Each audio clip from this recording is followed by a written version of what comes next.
ಕಳೆದ 2023ರಲ್ಲಿ ಅವಿಭಜಿತ ಜಿಲ್ಲೆಗೆ ನನಗೆ ಚಿಕ್ಕಬಳ್ಳಾಪುರದಲ್ಲಿ ಜಿಲ್ಲೆಯ ವತಿಯಿಂದ ನನ್ನನ್ನು ಮಂತ್ರಿಯಾಗಿ ಮಾಡಿದರು. ಒಳ್ಳೆಯ ಖಾತೆಯನ್ನು ಕೊಟ್ಟಿದ್ದರು. ಅದನ್ನು ನಾನು ಭಾಳ ಜವಾಬ್ದಾರಿಯುತವಾಗಿ ನಿರ್ವಹಣೆ ಮಾಡುವಂಥ ಒಂದು ಪ್ರಯತ್ನವನ್ನು ಮಾಡಿದ್ದೆ. ಈಗ ಆ ಸಂದರ್ಭದಲ್ಲಿ ಕೋಲಾರ ಜಿಲ್ಲೆಗೆ ಯಾವುದೇ ಸಚಿವ ಸ್ಥಾನ ಕೊಟ್ಟಿರಲಿಲ್ಲ. ನಮ್ಮೆಲ್ಲರ ನಿರೀಕ್ಷೆ ಏನಿತ್ತು, ಮುಂದೊಂದು ದಿವಸ ಅಲ್ಲಿ ಇರ್ತಕ್ಕಂಥ ಶಾಸಕರಿಗೆ ಯಾರಿಗಾದ್ರೂ ಒಬ್ಬರಿಗೆ ಅವಕಾಶ ಕೊಡ್ತಾರೆ ಅಂತಕ್ಕಂಥ ವಿಶ್ವಾಸ ಇತ್ತು.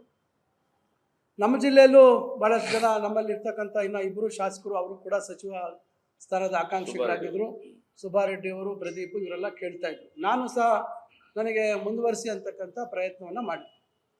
ಈಗ ಏನಾಗಿದೆ, ಈಗ ಇಲ್ಲ ಬೇರೆಯವ್ರಿಗೆ ಅವಕಾಶ ಕೊಡಬೇಕು ನಿಮ್ಮ ಜಿಲ್ಲೆಯಲ್ಲಿ ಅಂತೇಳಿ ಮತ್ತೊಬ್ಬರಿಗೆ ಅವಕಾಶ ಕೊಟ್ಟಿದ್ರೆ ನಮ್ದು ಯಾರ್ದು ತಕರಾರು ಇರ್ತಾರೆ. ಆದರೆ ಈಗ ಪರಿಸ್ಥಿತಿ ಏನಾಗಿದೆ, ಈ ಕಡೆ ಕೋಲಾರಗೂ ಅವಕಾಶ ಇಲ್ಲ, ನಮ್ಮ ಚಿಕ್ಕಬಳ್ಳಾಪುರಕ್ಕೂ ಅವಕಾಶ ಇಲ್ಲ.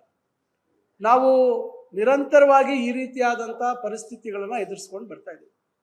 ಈಗ ನಂದೇ ವಿಚಾರ ಹೇಳಬೇಕಾದ್ರೆ, ನಾನು ಜಿಲ್ಲಾ ಮಂತ್ರಿಯಾಗಿ ನಮ್ಮ ಜಿಲ್ಲೆಯ ಬಗ್ಗೆ ಭಾಳಷ್ಟು ಕಳಕಳಿಯನ್ನು ಇಟ್ಕೊಂಡು ಹಲವಾರು ಅಭಿವೃದ್ಧಿ ಕೆಲಸಗಳನ್ನು, ಹಲವಾರು ಯೋಜನೆಗಳನ್ನು ಮಂಜೂರು ಮಾಡಿಸುವಂಥ ಕೆಲಸ ಆಗಿ ಈಗ ಭಾಳಷ್ಟು ಪ್ರಗತಿಯನ್ನು ಸಾಧಿಸಿದ್ದಾವೆ. ಅದ್ರ ಬಗ್ಗೆ ನಾನೀಗ ವಿವರವಾಗಿ ಹೇಳಕ್ಕೆ ಹೋಗೋದಿಲ್ಲ. ನಿಮ್ಗೆ ಬೇಕಾದ್ರೆ ಮಾಹಿತಿ ಬೇಕು ಅಂದರೆ ಪಟ್ಟಿ ಸಮೇತ ಕೊಡ್ತೇನೆ. ಆದರೆ ಹಿಂದೆ ನಮ್ಮ ಜಿಲ್ಲೆಯಲ್ಲಿ ಬೇರೆ ಜಿಲ್ಲೆಯವರು ಉಸ್ತುವಾರಿಯನ್ನು ವಹಿಸ್ಕೊಂಡಿರ್ತಕ್ಕಂಥ ಸಂದರ್ಭದಲ್ಲಿ, ಅದು ಕೋಲಾರ ಆಗ್ಬೋದು, ಚಿಕ್ಕಬಳ್ಳಾಪುರ ಆಗ್ಬೋದು, ಅವರಿಗೆ ಏನು ಆ ಜಿಲ್ಲೆಗಳ ಬಗ್ಗೆ, ಆ ಜಿಲ್ಲೆಗಳ ಆಗುಹೋಗುಗಳ ಬಗ್ಗೆ, ಆ ಜಿಲ್ಲೆಯ ಜನರ ನಿರೀಕ್ಷೆಗಳ ಬಗ್ಗೆ, ಆಗಬೇಕಾಗಿರ್ತಕ್ಕಂಥ ಅಥವಾ ಮಂಜೂರು ಮಾಡಿಸ್ಬೇಕಾಗಿರ್ತಕ್ಕಂಥ ಯೋಜನೆಗಳ ಬಗ್ಗೆ ಯಾವುದು ಕಳಕಳಿ ಇರೋದಿಲ್ಲ, ಮಾಹಿತಿ ಇರೋದಿಲ್ಲ. ನಿರಂತರವಾಗಿ ಬೆಂಗಳೂರು ಸಮೀಪ ಇದ್ದು ನಾವು ನಿರ್ಲಕ್ಷ್ಯಕ್ಕೆ ಒಳಗಾಗಿದ್ದೀವಿ. ಇವತ್ತು ಕೋಲಾರ ಜಿಲ್ಲೆಯಲ್ಲೂ ಬಹಳ ದೊಡ್ಡ ಮಟ್ಟದಲ್ಲಿ ಕೈಗಾರಿಕಾ ವಲಯಗಳು ಇವತ್ತು ಆಗ್ತಾ ಇದೆ. ಚಿಕ್ಕಬಳ್ಳಾಪುರ ಜಿಲ್ಲೆಯಲ್ಲೂ ನಾವು ದೊಡ್ಡ ಮಟ್ಟದ ಕೈಗಾರಿಕಾ ವಲಯಗಳನ್ನು ಸ್ಥಾಪನೆ ಮಾಡಿದ್ದೀವಿ. ಈ ಉದಾಹರಣೆಗೆ ಚಿಕ್ಕಬಳ್ಳಾಪುರದಲ್ಲಿ ಸರಿಸುಮಾರು 8,500ಕ್ಕಿಂತ ಹೆಚ್ಚು ಎಕರೆ ಭೂಮಿ ಇವತ್ತು ವಿವಿಧ ತಾಲೂಕುಗಳಲ್ಲಿ ನಾವು ಕೈಗಾರಿಕೆಗಳಿಗೆ ಮೀಸಲಾಗಿರ್ತಕ್ಕಂಥ ಒಂದು ಪ್ರಯತ್ನವನ್ನು ಮಾಡಿದ್ದೇವೆ. ಕಾರಣ, ನಾವು ನಿರಂತರವಾಗಿ ಬರಗಾಲಕ್ಕೆ ತುತ್ತಾಗಿರ್ತಕ್ಕಂಥ ಜಿಲ್ಲೆ 2 ಜಿಲ್ಲೆಗಳು. ನಮ್ಮಲ್ಲಿ ಭಾಳಷ್ಟು ವಿದ್ಯಾವಂತರಿದ್ದಾರೆ, ಭಾಳಷ್ಟು ಬಡತನದಿಂದ ಬರ್ತಕ್ಕಂಥವ್ರು ಇವತ್ತು IAS, KS, IPS ವಿವಿಧ ಏನು ಹುದ್ದೆಗಳಲ್ಲಿ ಇರ್ತಕ್ಕಂಥವ್ರು ತಮಗೆ ಗೊತ್ತಿದೆ. ಇವತ್ತು ವ್ಯವಸಾಯ ಬಿಟ್ಟರೆ ನಮಗೆ ಬೇರೆ ಮಾರ್ಗಗಳು, ಇನ್ನು ಓದೋದು ಬಿಟ್ಟು ವಯಸ್ಸಾಗಿ ಬಿಟ್ಟು ಬೇರೆ ಮಾರ್ಗ ಗೊತ್ತಿಲ್ಲ. ಆದರೆ ಓದಿರೋಂಥವ್ರಿಗೆ ಉದ್ಯೋಗ ಅವಕಾಶಗಳು ಸಿಗದೇ ಇರತಕ್ಕಂಥ ಪರಿಸ್ಥಿತಿ. ಇಂಥದನ್ನು ನಾವೆಲ್ಲ ಸ್ಥಳೀಯವಾಗಿ ನಾವು ಆಯ್ಕೆ ಮಾಡಿ ಇವತ್ತು ನಾವು ಮುತುವರ್ಜಿ ವಹಿಸಿ ಕೈಗಾರಿಕೆಗಳು ಸ್ಥಾಪನೆ ಆಗಬೇಕು, ನಮ್ಮ ಮಕ್ಕಳಿಗೆ ಉದ್ಯೋಗ ಸಿಗಬೇಕು ಅಂತಕ್ಕಂಥ ಪ್ರಯತ್ನ. ಈ ರೀತಿಯ ಆಲೋಚನೆಗಳು ಇವತ್ತು ರೇಷ್ಮೆಗೆ ಹೆಸರುವಾಸಿ ನಮ್ಮ ಶಿಡ್ಲಘಟ್ಟ. ಇವತ್ತು ಅಲ್ಲಿ 200 ಕೋಟಿ ಹೈಟೆಕ್ ಸಿರಿಕಲ್ಚರ್ ಮಾರ್ಕೆಟ್ ಕಾಮಗಾರಿ ನಡೀತಾ ಇದೆ. ಚಿಕ್ಕಬಳ್ಳಾಪುರ ಹೂವಿಗೆ ಭಾಳ ಫೇಮಸ್ ಆಗಿದೆ. ಅಲ್ಲಿ ಹೂವಿನ ಮಾರುಕಟ್ಟೆ, ಅಂತಾರಾಷ್ಟ್ರೀಯ ಮಟ್ಟದ ಹೂವಿನ ಮಾರುಕಟ್ಟೆಗೆ ಮಂಜೂರು ಮಾಡಿಸುವಂಥ ಕೆಲಸ ಮಾಡಿದ್ದೀವಿ. ಇನ್ನು ಅದಕ್ಕೆ ಸಂಪೂರ್ಣವಾಗಿ ಕ್ಯಾಬಿನೆಟಲ್ಲಿ ಅಪ್ರೂವಲ್ ಆಗಿಲ್ಲ. ಇವೆಲ್ಲ ಒಂದು ಹಂತಕ್ಕೆ ತಂದಿದ್ದೀವಿ. ನಂದಿ ರೋಪ್ವೇ ಭಾಳಷ್ಟು ಅಡಚಣೆಗಳಲ್ಲಿ ಕೂಡಿರುವಂಥದ್ದನ್ನ ಒಂದು ಹಂತಕ್ಕೆ ತಂದಿದ್ದೀವಿ. ಈಗ ಫೈನಲ್ ಫಾರೆಸ್ಟ್ ಕ್ಲಿಯರೆನ್ಸ್ ಆಗಬೇಕು.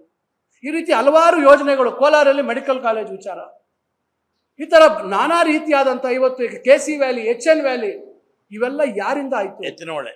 ಎತ್ತಿನ ಇವೆಲ್ಲ ಯಾರಿಂದ ಆಯಿತು? ಇವೆಲ್ಲ ಸ್ಥಳೀಯವಾಗಿ ನಮ್ಮವರೇ ಜಿಲ್ಲಾ ಉಸ್ತುವಾರಿ ಸಚಿವರಾಗಿದ್ದಂಥ ಸಂದರ್ಭದಲ್ಲಿ ಸರ್ಕಾರಗಳ ಮೇಲೆ ಒತ್ತಡ ತಂದು ಅವನ್ನ ಮಾಡಿಸುವಂಥದ್ದಾಯಿತು. ಹೊರಗಿನಿಂದ ಬರೋರು ಕೇವಲ KDP ಮೀಟಿಂಗ್ ಅಟೆಂಡ್ ಮಾಡ್ತಾರೆ, ಇಲ್ಲ ರಾಷ್ಟ್ರೀಯ ಹಬ್ಬಗಳಿಗೆ ಬರ್ತಾರೆ, ಮಕ್ಕ ತೋರಿಸ್ತಾರೆ, ಒಂದು ಪತ್ರಿಕಾ ಹೇಳಿಕೆ ಕೊಟ್ಟು ಹೋಗ್ತಾರೆ. ಇಂಥ ಸಂದರ್ಭದಲ್ಲಿ ಚುನಾವಣೆ ಹೊಸದಲ್ಲಿ ಇರ್ತಕ್ಕಂಥ ಸಂದರ್ಭದಲ್ಲಿ ಈ 2 ಜಿಲ್ಲೆಗಳಿಗೆ ಪ್ರಾಧಾನ್ಯತೆ ಕೊಡದೇ ಇರ್ತಕ್ಕಂಥದ್ದು ಎಲ್ರಿಗೂ ಬಹಳ ನೋವಾಗಿದೆ. ಅದು ನನಗೇ ಇರ್ಬೋದು, ಮತ್ತೊಬ್ಬರಿಗೆ ಇರ್ಬೋದು. ಈಗ ನಾರಾಯಣ ಸ್ವಾಮಿ ಅವರು ಒಂದು ಪ್ರಬಲವಾದ ಒಂದು ವರ್ಗಕ್ಕೆ ಸೇರಿರ್ತಕ್ಕಂಥವ್ರು. ಈಗ ಅವ್ರಿಗೆ ಬಹಳ ವರ್ಷಗಳಿಂದ ಅವಕಾಶ ಆಗಿಲ್ಲ. ಅವ್ರಿಗೆ ಕೊಟ್ಟಿದ್ರೆ ಯಾರಿಗೂ ಅಭ್ಯಂತರ ಇರಲಿಲ್ಲ. ಈಗ ನಮ್ಮ ಜಿಲ್ಲೆಯಲ್ಲಿ ಇವತ್ತು ನಾನು ಕೇಳಿದ್ದೆ, ಸುಬ್ಬಾರೆಡ್ಡಿನೂ ಕೇಳಿದ್ರಿಲ್ಲ, ಎಲ್ಲ ಕೇಳಿದ್ರು, ಯಾರಿಗಾದ್ರೂ ಕೊಟ್ಟಿದ್ರೆ ಅಭ್ಯಂತರ ಇರಲಿಲ್ಲ.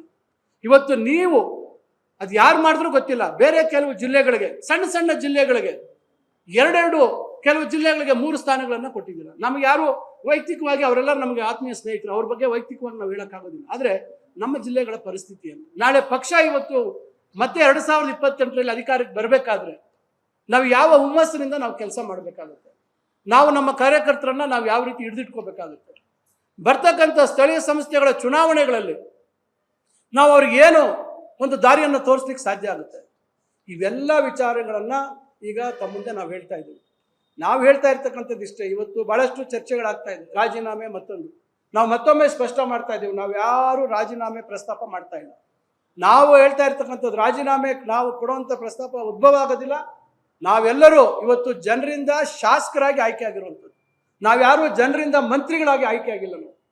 ಅದರಿಂದ ಆ ಜನರ ಆಶೋತ್ತರಗಳಿಗೆ, ಆ ಜನರ ಕಷ್ಟ ಸುಖಗಳಿಗೆ ಸ್ಪಂದನೆ ಮಾಡ್ತಕ್ಕಂಥ ಕರ್ತವ್ಯ ನಮ್ಮ ಮೇಲಿದೆ. ಇವತ್ತು ಪಕ್ಷ ಯಾವ ಕಾರಣಕ್ಕೆ ಈ ತೀರ್ಮಾನ ಮಾಡಿದೆ ಅಂತಕ್ಕಂಥದ್ದು ಅವರೇ ನಮಗೆ ಹೇಳಬೇಕಾಗತ್ತೆ. ಈಗ ನಾರಾಯಣ ಸ್ವಾಮಿ ಅವರು ಹೇಳಿದ್ರು ಪಕ್ಷದ ಹೈಕಮಾಂಡ್ ಸಮಯ ತೆಗೆದುಕೊಳ್ತೀವಿ ಅಂತ. ಈಗ ನಾವು ಅವ್ರಿಗೆ ಸಮಯ ಕೇಳೋದಿಲ್ಲ.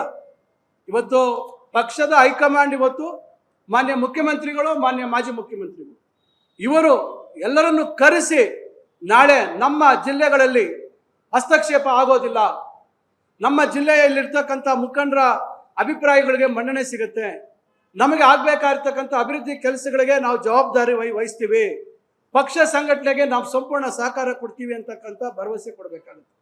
ಇವತ್ತು ಬಹಳಷ್ಟು ಜನ ಇವತ್ತು ಪಕ್ಷದಲ್ಲಿ ಆಂತರಿಕ ಸಮಸ್ಯೆಗಳನ್ನು ಸೃಷ್ಟಿ ಮಾಡ್ತಕ್ಕಂಥ ಕೆಲಸ ಆಗಿದೆ.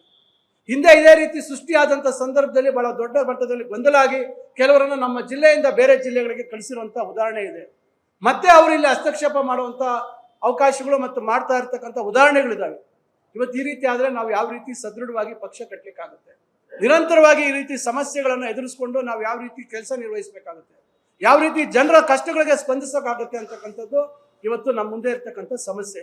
ಈಗ ಮಂತ್ರಿಮಂಡಲ ಆಗೋಗಿದೆ, ಯಾವುದು ಇವತ್ತು ಖಾಲಿ ಇಲ್ಲ. ಮತ್ತೆ ಅದನ್ನು ಬದಲಾವಣೆ ಮಾಡಿ ಮತ್ತೊಂದು ಮಾಡಿ ಅಂತ ಹೇಳಲಿಕ್ಕೆ ಆಗೋದಿಲ್ಲ. ಈಗ ಇದಕ್ಕೆ ಪರಿಹಾರ ಏನು? ಪಕ್ಷ ಇವತ್ತು ನಮ್ಮ ಜಿಲ್ಲೆ 2 ಜಿಲ್ಲೆಯಲ್ಲಿ ಪಕ್ಷ ಉಳಿಬೇಕು. ಆ ನಮ್ಮ ಪಕ್ಷ ಇವತ್ತು 2 ಜಿಲ್ಲೆಯಲ್ಲಿ ಉಳಿಬೇಕಾದ್ರೆ ಇದಕ್ಕೆ ತಮ್ಮಲ್ಲಿರ್ತಕ್ಕಂಥ ಪರಿಹಾರ ಏನು? ಮುಖ್ಯಮಂತ್ರಿಗಳು ಯಾವ ರೀತಿ ಸ್ಪಂದಿಸ್ತಾರೆ? ಇವತ್ತು ಮುಖ್ಯಮಂತ್ರಿಗಳ ಕೆಲವು ಹೇಳಿಕೆಗಳ ಬಗ್ಗೆ ನನಗೆ ಮಾಧ್ಯಮ ಸ್ನೇಹಿತರು ಕೇಳಿದ್ರು, ರಾಜೀನಾಮೆ ಕೊಡೋದ್ರೆ ಕೊಟ್ಟೋಗಿ ಅಂತ. ಅದು ಅವರ ಶೈಲಿ. ಯಾವುದೇ ಪಕ್ಷದ ವರಿಷ್ಠರು ಆ ರೀತಿ ಹೇಳುವಂಥದ್ದು ಸಹಜ. ಆದರೆ ಒಬ್ಬೊಬ್ಬರ ಶೈಲಿ ಒಂದೊಂದು ರೀತಿಯಲ್ಲಿ ಕೆಲವರು ಹೇಳ್ತಾರೆ. ಇವತ್ತು ಸಮಸ್ಯೆ ಇರತಕ್ಕಂಥದ್ದು ಇವತ್ತು ಯಾರು ಪಕ್ಷ ಬಿಟ್ಟು ಹೋಗುವಂಥದ್ದಕ್ಕಲ್ಲ. ಇವತ್ತು ಪಕ್ಷ ನಮಗೆಲ್ರಿಗೂ ಇವತ್ತು ಅವಕಾಶ ಮಾಡಿಕೊಟ್ಟಿದೆ. ಪಕ್ಷ ಇವತ್ತು ನಮಗೆ ಬಿ ಫಾರ್ಮ್ ಕೊಟ್ಟಿದೆ. ಪಕ್ಷದ ಚಿಹ್ನೆ ಅಡಿ ನಾವು ನಮ್ಮ ವೈಯಕ್ತಿಕ ಯೋಗಿ ನಾರಾಯಣ ಸ್ವಾಮಿ ಅವರು ಹೇಳಿದಾಗೆ ನಮ್ಮ ಶಕ್ತಿಗಳನ್ನು ಸೇರಿಸಿ ನಾವೆಲ್ಲ ಇವತ್ತು ಶಾಸಕರಾಗಿ ಕೂತಿದ್ದೀವಿ. ಇಲ್ಲಾಂದ್ರೆ ಪಕ್ಷದ ಬಿ ಫಾರ್ಮ್ ತಗೊಂಡವರೆಲ್ಲ 224 ಜನನು ಗೆಲ್ಲಲ್ಲ.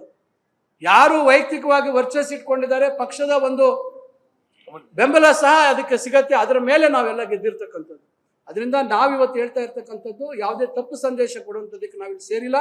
ನಾವಿಲ್ಲಿ ಸೇರಿರ್ತಕ್ಕಂಥದ್ದು ಪಕ್ಷದ ವರಿಷ್ಠರ ಮೇಲೆ ನಮಗೆ ಗೌರವ ಇದೆ, ನಂಬಿಕೆ ಇದೆ. ಆದರೆ ಅವರನ್ನು ಉಳಿಸ್ಕೊಳ್ತಕ್ಕಂಥ ಕೆಲಸ ಆಗಬೇಕು. ಇವತ್ತು ನಮ್ಮ 2 ಜಿಲ್ಲೆಗಳಲ್ಲಿ ಇರ್ತಕ್ಕಂಥ ಪರಿಸ್ಥಿತಿಗಳು, ಈಗ ಉದಾಹರಣೆಗೆ ಶಿಡ್ಲಘಟ್ಟ ವಿಧಾನಸಭಾ ಕ್ಷೇತ್ರ ಕಳೆದ ಬಾರಿ ಒಬ್ಬ ಅಭ್ಯರ್ಥಿಗೆ ಕೊಟ್ಟರು. ಎಲ್ಲರ ವಿರುದ್ಧವಾಗಿ ನಾವೆಲ್ಲ ಇನ್ನೊಬ್ಬ ಅಭ್ಯರ್ಥಿಗೆ ಟಿಕೆಟ್ ಕೊಡಿ ಗೆಲ್ತಾರೆ ಅಂತ ಹೇಳಿದ್ವಿ. ಆದರೆ ನಮ್ಮೆಲ್ಲರ ವಿರುದ್ಧವಾಗಿ ಕೆಲವರು ನಾಯಕರ ಒತ್ತಡಕ್ಕೆ ಮಣಿದು ಕೊಟ್ಟರು, 3ನೇ ಸ್ಥಾನಕ್ಕೆ ಹೋದ್ರು.